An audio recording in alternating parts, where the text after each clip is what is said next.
वैद्यकीय ज्योतिष subject completely medically हमारी शरीर की नस नाड़ियां और शरीर उसके ऊपर रोग से क्या क्या असर होता है या रोग का क्या रोगों की वजह से हमारे कौन कौन से ऑर्गन और कौन कौन से शरीर में प्रॉब्लम होता है उसके बारे में मेडिकल एस्ट्रोलॉजी से पता चलता है। एस्ट्रोलॉजी और मेडिकल एस्ट्रोलॉजी में क्या फर्क है, तो कोई ऐसी कुछ चीजें होती हैं जो नॉर्मली हेल्थ बिगड़े तब पता चलेगी,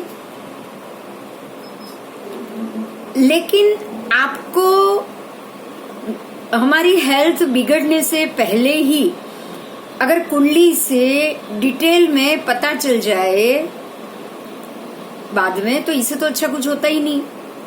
तो मेडिकली हमें हमारी बॉडी के मामले में कौन कौन से ग्रह वीक है, मेरे कौन कौन से कुंडली से भाव वीक है, उसको जानना और उससे ही प्रिकॉशन लेके पहले से ही हम अपनी हेल्थ के लिए थोड़ा सा सिक्योर हो जाए, इसके लिए मेडिकल एस्ट्रोलॉजी सब्जेक्ट है।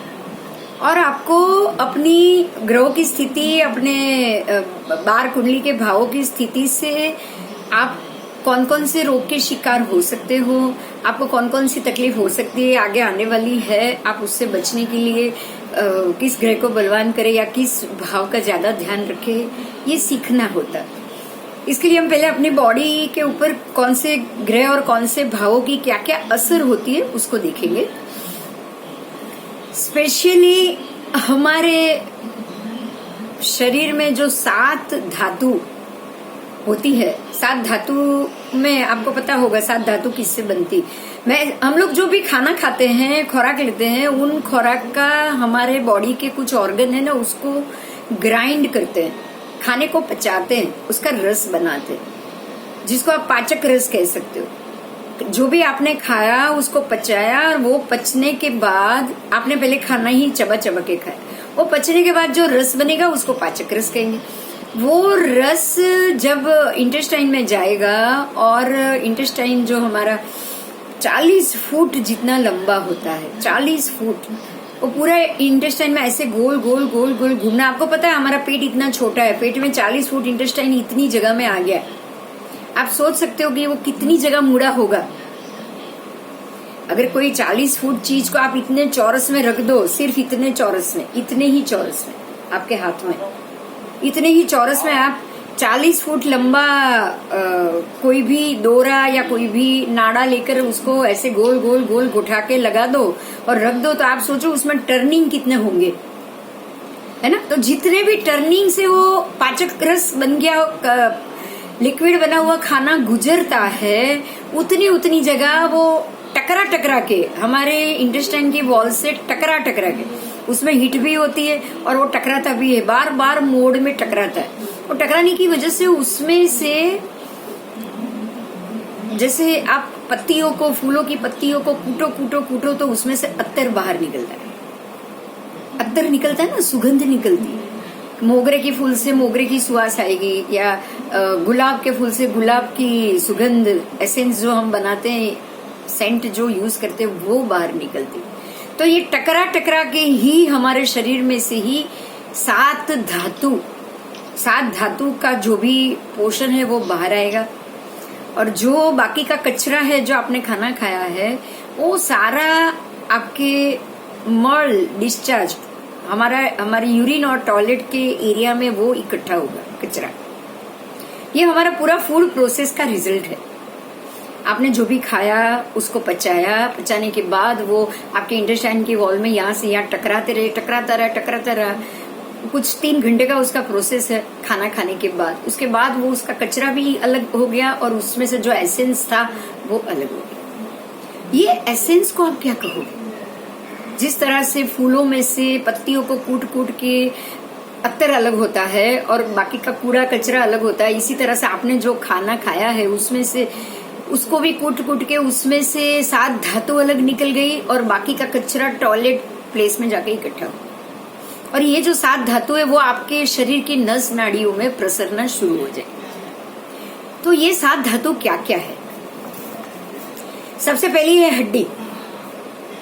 उसमें ऐसा एक ये एसेंस के अंदर एक ऐसी ताकत होती है जो हड्डियों को मजबूत बनाती है। हड्डी के ऊपर सूर्य का अमल है। मैं साथ साथ में ग्रह भी बोलूंगी, आपकी किताब में तो लिखा ही है, आप देखते जाओ, लेकिन फिर भी मैं साथ में बोल रही हूँ। दूसरा है हमारे ब्लड के अंदर बन रहे हैं व्हाइट सेल्स, श्वेत कण। वो श्वेत कण जो आपके ब्लड में घूम रहा है उसके ऊपर आप अमल होता है चंद्र का अमल। ये श्वेत कण भी आपके खाने में से ही बाहर आए हैं। तीसरा है खून के लाल कण। जैसे इस व्हाइट सेल्स है वैसे ही रेड सेल्स भी होते हैं जिसको ब्लड कहा जाता है। वो बना है रेड सेल्स, उसके ऊपर मंगल ग्रह की असर, मंगल का अमल। उसके बाद है स्नायु और मज्जा तंत्र। स्नायु जो सॉलिडिटी देते हैं हमारे बॉडी को, स्नायु जो जिसके सहारे तो हम खड़े हो सकते हैं, हम बैठ सकते हैं, मैं हाथ भी ऊंचा करना होगा या मुझे 10 किलो वजन भी उठाना होगा तो बिना स्नायु के मैं नहीं उठा पाऊंगी। स्नायु की मजबूती चाहिए। अगर आपने कुछ घंटे तक या कुछ अगर गिर गए हो या फ्रैक्चर आया है और हाथ ने आपके हाथ को प्लास्टर कर दिया गया है तो उसके बाद आपको फिजियोथेरापी लेनी पड़ेगी क्योंकि आपने इतने महीने तक ये हड्डियों का इस्तेमाल नहीं किया। तो इसीलिए ये खास जानना जरूरी है ऐसे कोरोना पेंडेमिक के टाइम पे कि जिन्होंने अपनी बॉडी को लचीलापन दिया होगा, जिन्होंने अपनी बॉडी को फ्लेक्सिबल रखा है, समझ लो आपके सारे हड्डियों का चलना आपकी फ्लेक्सिबिलिटी तय करती। आपकी हड्डी चला कौन रहा है? हड्डी आपका मसल्स चला रहा है। मेरी उंगलियों में जो भी मसल्स है ना, जो भी मसल्स, वो मसल्स ही ये हड्डियों को मजबूत करती, उसको पकड़ के रखती, अपनी जगह पे स्टेबल रखती। मैं चल पाती हूँ, मेरा पूरा शरीर का वजन उठा के, उसका कारण मेरे पैर के स्नायु है, मसल्स। अगर स्नायु वीक हो गए, मसल्स का कुछ ऐसा कहा जाता है कि 15 से 18% बॉडी में मसल्स होते हैं। अगर ये 18% कहीं अचानक से 10 या 12% आ गए ना तो आपके सारे मसल्स अंदर फटने लग जाएंगे, फटना शुरू हो जाएंगे, आपके मसल्स बहुत वीक हो जाए। मसल्स को पावरफुल करने का एक ही तरीका है, आप चलो, एक्सरसाइज करो, चलो, बॉडी को एक ट्रेनिंग दो, बॉडी को एक कष्ट दो, बॉडी को बोलो कि तू भाग, तू चल, तू भाग, तू चल। तो ये मसल्स के ऊपर किसका अमल आया? स्नायु और मज्जा तंत्र। मसल्स के ऊपर भी मंगल का असर। लेकिन जो स्नायु और मज्जा दो चीज आ गई।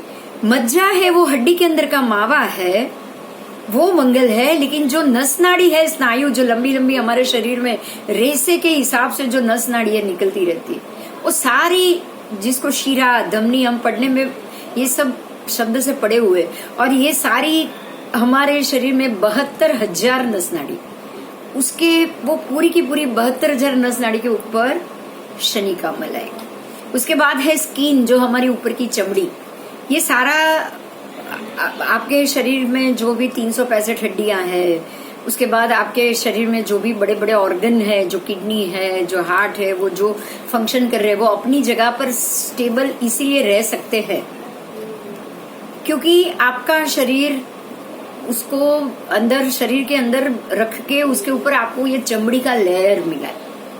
ये चमड़ी का लेयर ही है जो 1 बार 2 बार 3 बार भी कट करने से ऑर्गन खुलते नहीं। बहुत ज्यादा चमड़ी के लेयर है हमारे शरीर पे, कम से कम 6 से 7 लेयर। अगर इंसान जल भी जाता है ना तो उसके 3 या 4 लेयर जलते, उससे ज्यादा नहीं जलते। जिसका लेयर ज्यादा जल गया उसका बचने की संभावना बहुत कम हो जाती है, और जिनकी चमड़ी ऊपर ऊपर से ही जली है उनको रिकवरी और बचना 100% श्योर हो जाता। इसीलिए चमड़ी को संभालना भी बहुत जरूरी। उसके बाद आ रही है चर्बी, क्योंकि चर्बी है जो 2 ऑर्गन के बीच में चर्बी स्थित है। वो चर्बी ऑर्गन को हिलने नहीं दे रही है। आपके बॉडी में कोई ऑर्गन चिपके हुए नहीं है, चिपके हुए नहीं, वो अपनी जगह पे प्रॉपर है क्योंकि आपके शरीर पूरा चर्बी से बना हुआ है। वो चर्बी की वजह से ही ये ऑर्गन अपनी अपनी जगह पर स्टेबल रह के काम करते हैं। तो चर्बी के ऊपर अमल किसका आएगा? वो आएगा गुरु का। चमड़ी के ऊपर बुध का है और चर्बी के ऊपर गुरु का। उसके बाद आएंगे हमारे शरीर का खास पोर्शन, वो है इम्यूनिटी पावर। इम्यूनिटी पावर जिसको आप स्पर्म बोलते हो, वीर्य बोलते हो, जिससे आप एक नई संतति को जन्म दे सकते हो। तो उसके ऊपर अमल आएगा शुक्र का। वो भी आपकी बॉडी के जो भी आहार, जो भी आप खाते हो, उसी से ही उसका भी सर्जन होता है। अगर आपने खाना पीना बंद कर दिया तो आपकी इम्यूनिटी भी लो हो जाएगी, आपकी बॉडी से इसकी उत्पत्ति भी कम हो जाएगी। और खाना ठीक से नहीं खाया ना तो भी उसमें वीकनेस या उसमें रोग, ये सब चीज आ सकती बराबर। अब सातों ग्रह आ गए। सूर्य हड्डी का कारक, चंद्र है वो वाइट सेल्स का कारक, उसके बाद मंगल है वो रेड सेल्स का, फिर आ गया है बुध वो चमड़ी का, उसके बाद गुरु आया वो चर्बी का, शुक्र आया वो वीर्य का, और शनि आया वो नस नाड़ी का। ये सातों धातु हमारे खाने पीने से बनती है। अब अगर हमने जो खाना पीने में थोड़ी भी लेथर्जी की या थोड़े भी कचास छोड़ दी तो आप समझ लो कि जो चीज आपने नहीं ली उसमें से, इन सात में से कोई भी एक या दो या तीन धातु आपकी बॉडी में वीक हो जाएगी। तो खान पान ही खास कारण होता है किसी भी रोग के शरीर में प्रवेश करने का। अगर आपने खान पान में ठीक से बैलेंस कर दिया तो फिर रोग आने की संभावना बहुत कम हो जाती है। उसके बाद हम आगे चलेंगे कि अब ये सारे ग्रहों में देखो, ग्रह तो हमने सबके सब कर लिए, वो तो आपको पता है। सूर्य से लेके शनि तक, उससे ग्रहों से हमने उसकी नॉर्मली क्या रिजल्ट देता है वो भी देख लिया। और खास करके राष्ट्रीय ज्योतिष के हिसाब से भी देख लिया, मेडिकल के हिसाब से भी देख लिया कि ग्रहों के ऊपर किन किन चीज का अमल होता है। अब हम ये देखेंगे कि 12 भावों से हमारी बॉडी के हर एक अलग अलग पार्ट के ऊपर क्या असर होती। आपकी कुंडली मतलब फर्स्ट हाउस आपके शरीर के कौन से पोर्शन को देखती है, आपका सेकेंड हाउस वो आपके शरीर के कौन कौन से पोर्शन को देखता है। इन सब चीजों को अभी हम पढ़ेंगे आगे, और उसके लिए पढ़ने के लिए हम आगे शुरू करेंगे। अब हम पहले बुध की बात करेंगे, बुध और शनि। अब देखो, नॉर्मल बात कर रही हूँ अभी मैं कि जो दो सबसे बड़ी दो धातु जो हमारा शरीर बना रहा है, एक है नस नाड़ी का उत्पन्न होना और दूसरा चमड़ी। ये दो चीज है जो आपके बॉडी या सभी इम्यूनिटी और ये सबको मेंटेन करते हैं। मेंटेन मैं कहूंगी क्योंकि मेंटेन करना बहुत जरूरी। ऑर्गन दे दिया या आपने खान पान में ये सब ध्यान रख लिया, उससे ये सारी चीज मेंटेन नहीं होती। मेंटेन होने के लिए या ये सब चीजों को मेंटेन करने के लिए आपको उसको मेंटेनेंस देना पड़ेगा। मतलब आपको कुछ कुछ समय के बाद उसको संभालना पड़ेगा। जैसे हम कोई भी घर या फ्लैट या बिल्डिंग या कमरा होता है ना, 5 साल 10 साल के बाद कलर खराब हो जाता है, बारिश की वजह से भेज आ जाता है, पोपड़े सब निकलने लगते हैं, तो उसको मेंटेन करना पड़ता है। इसी प्रकार से आपके बॉडी को मेंटेन कर रहे हैं दो ग्रह, वो है बुध और शनि। बुध और शनि को वैसे तो नपुंसक कहा गया है, मतलब उनको जैसा आपने रखा ना वैसे वो आपकी बॉडी को रखेंगे। स्पेशली बुध का कार्य बहुत इम्पोर्टेंट है, और बुध के लिए ऐसा कहा जाता है कि बुध एक ऐसा ग्रह है कि अगर वो बिगड़ गया ना तो उसने जो कुछ भी उसके जिम्मे में जो भी काम है वो काम करना बिल्कुल परमानेंट बंद कर देता है। बुध की जिम्मेदारी बहुत ज्यादा है, बुध को आपको बहुत अच्छे से समझना पड़ेगा। बुध का काम क्या है? वो तो कुमार वह है, वो तो बच्चा है, उसको ये नहीं समझ में आता है। उसको तो एक बार जैसे बुध की मशीन ऐसी है कि एक बार वो मशीन खराब हो गई तो उसके बाद इम्पॉसिबल कि वो रिपेयर हो पाए, इम्पॉसिबल। इसीलिए बुध के मामले में आपको बहुत अलर्ट रहना है और बहुत ही संभाल के कार्य करना। बुध के पास क्या क्या ऑर्गन आएंगे, क्या क्या चीज आएगी, वो हम देखेंगे, वो हम कंटिन्यूटी में जाएंगे, पर सब एक साथ आज हम हर एक ग्रह का बेसिक जो 7 धातु से रिलेटेड है ना, आज हम उसको ही फोकस करें। उसके बाद आ रहा है शनि।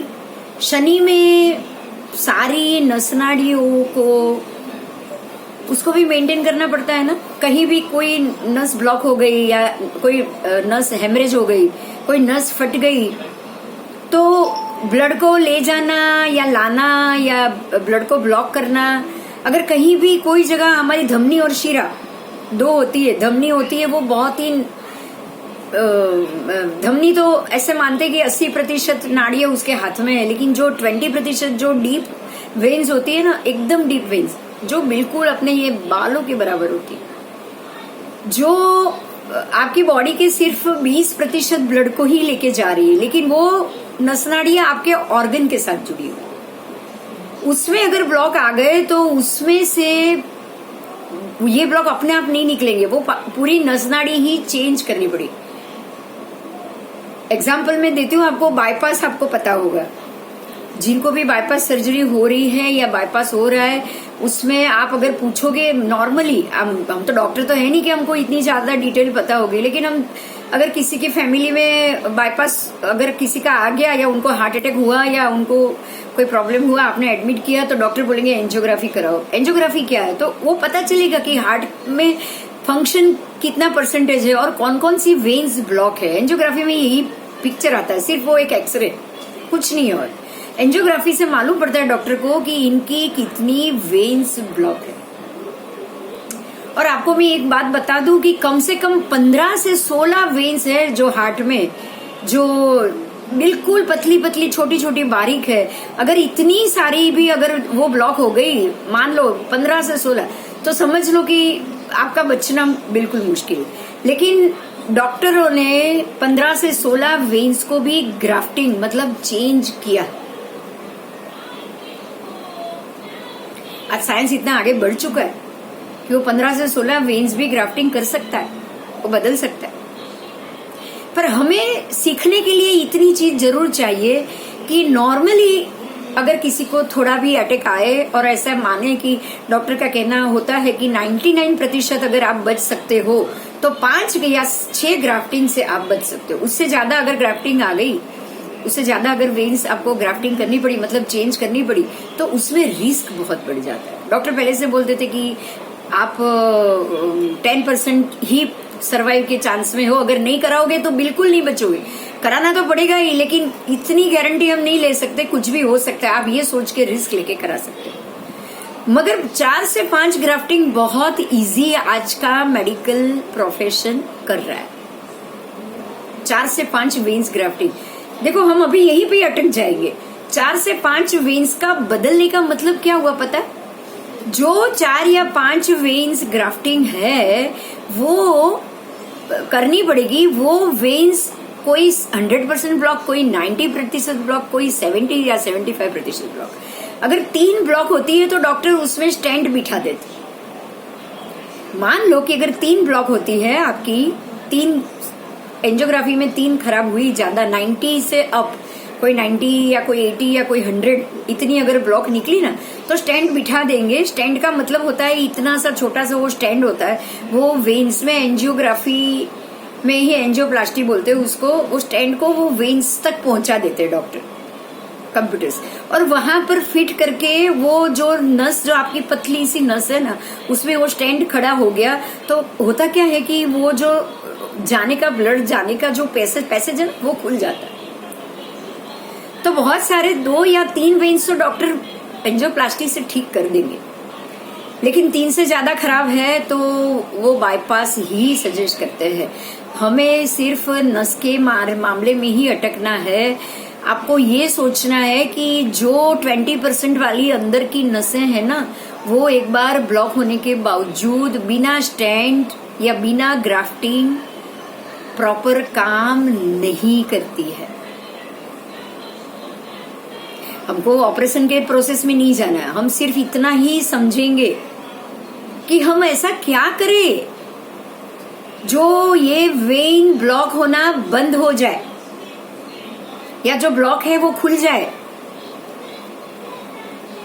या ब्लॉक ज्यादा बड़े नहीं, 1, 2, 3 वेन से ब्लॉक हो और स्टेंट से काम हो जाए, बाईपास तक हमको जाने की जरूरत ही ना। आप ऐसा कर सकते हो। आप अपनी कुंडली को ऑब्जर्व करो। हार्ट के लिए सूर्य चाहिए, सूर्य वीक है तो उसका इलाज करो।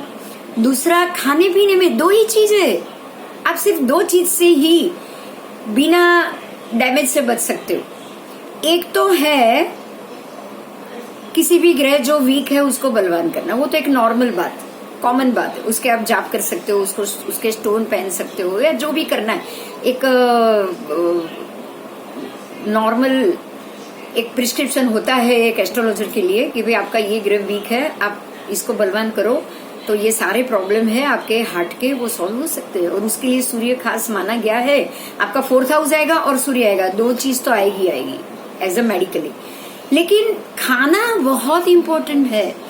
पहले तो हमको ये समझना है कि ये वेन्स जो हमारी जो 20% वाली जो छोटी छोटी पतली पतली जो नाड़ियां होती है ना, वो ब्लॉक कैसे होती है। सबसे पहले हम इस चीज को ही समझेंगे। ये नाड़ियों का ब्लॉक होने का कारण ये है कि जो भी ऑयली चीज बोलूंगी मैं, हम खाने पीने में इस चीज का बिल्कुल ध्यान ही नहीं रखते। हमारे खाने से ऑयल कब हमारी बॉडी में चला गया उसका हमें बिल्कुल पता नहीं होता है। नॉर्मल वेट से, हाँ देखो, अगर आपकी बॉडी मास इंडेक्स BMI, आपका BMI अगर ये सजेस्ट कर रहा है कि आपका वेट आपके वजन के हिसाब से मान लो कि 80 किलो होना चाहिए और वो 100 के ऊपर चला गया, तो आप ये समझ लो जो 20% जो बढ़ा है ना, वो सारी फैट आपके बॉडी में कहाँ रहेगी?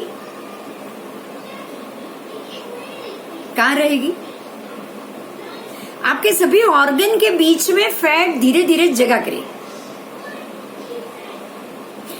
कुछ हद से फैट अगर ज्यादा बढ़ जाती है तो अभी आपकी चमड़ी और आपके जो ऑर्गन के बीच की खाली जगह वो खत्म हो गई भरने, अब उधर जगह नहीं है बिल्कुल। फैट को रहने के लिए हमारी चमड़ी के अंदर हमारे ऑर्गन के बीच में इतनी जगह और जगह नहीं होती है ना।